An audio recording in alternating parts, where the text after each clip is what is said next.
In the late 1800s and early 1900s, people immigrating to the U.S. were inspired by the American dream.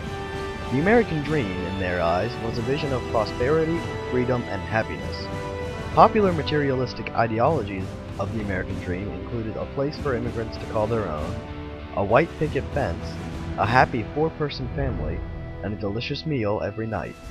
They envisioned happiness and tranquility among their neighbors, yet they also enjoyed individuality from their neighbors. In addition, some wanted to raise various kinds of animals and livestock. Here is a man who immigrated to the U.S. to pursue the American dream.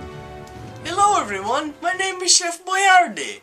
I come to this country from Italy to find prosperity and a place to call my own. I want to start my own business, to start a restaurant, per se, that the Americans would say. This man is going to describe his perception of the American dream from the 1940s. I would say that the 1940s, even before the 1940s, the American dream, America was a country that offered a lot to an awful lot of people. People coming from Europe and other nations had an opportunity to advance in this country in a way that they could not in their homeland. Many of the countries of the world, people essentially lived in their given station, where you were born, what you did, what your father did, you continued to do. There might be some room for growth, but as far as the opportunity to really make it big and be your own boss, those opportunities were limited in those countries. And coming here, especially in the 1940s, when the U.S. was really in a boom mode, a lot of production, of course with the war effort, there was a lot of industry in full swing, a lot of manufacturing, a lot of factory work. So people could come over who were, not insultingly, but realistically, underskilled or even undereducated by comparison, could make a good living. And from there, essentially, the sky's the limit. They can move on, they can stay working for a factory their entire lives, they can start their own business, they can move into something else, they can acquire money to afford education for their children, so that their children could even live in a nicer lifestyle that they had. And I think that kind of embodied the American dream there, just that whole opportunity that one could rise up and live a lifestyle far superior to what they were living in their home country. Fast forward to 2011, and the American dream hardly means the same thing.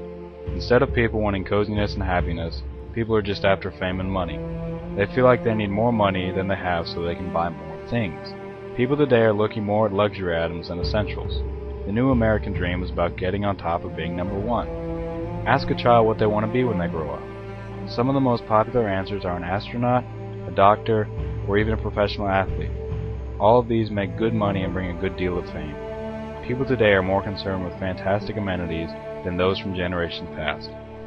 This man here has so kindly agreed to explain what he believes the new American dream represents. For me, American dream is about the money, it's about the power, it's the fast cars, it's about the women. This is a nice man we found outside of a bank, and he's going to tell us his perspective on the current American dream and how it's changed from the one envisioned in the 1930s. Yeah, I think that it represents the need for money, the need for power, and the need to be well liked in society. I think that's what it really represents today. That's all I can say right now.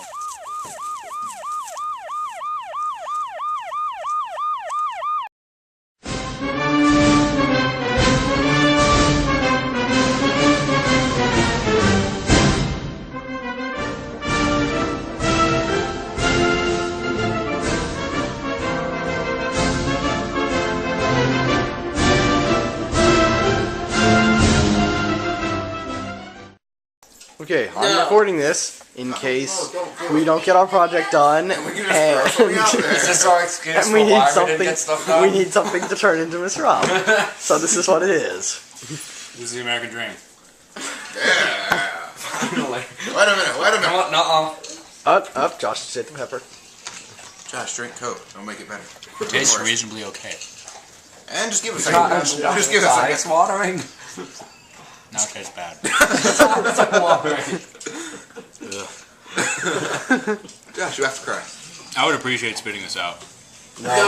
Not because it's Spit it hot. out at Mac. He will not let you. Swallow It it. tastes terrible. Josh, look at me. I will swallow it. Like I'm It's still not hot. Carbonation makes it worse. I was right. Josh, you know what that needs? Like, oh god. Josh, you know what that needs? More More seeds? bacon. Needs gay bacon strips. What? Oh, now it's on the battery. Oh. Did I miss something? That's a shame. Now I'm sad. Depends. You watch Epic Mealtime? No, go away. We're recording. Now. Okay. So, this is a nice man we found just outside a bank. And he's going to tell us what he thinks about the American dream. How it's changed, and how it's changed from the 1930s. Well, I think that today's American dream represents the struggle for power, the struggle for money, and the struggle to be well known and well liked by society. You know, people want to be famous today. That's I think all the time I have for you today. I can't say all that. Come on, guys, go, we gotta go!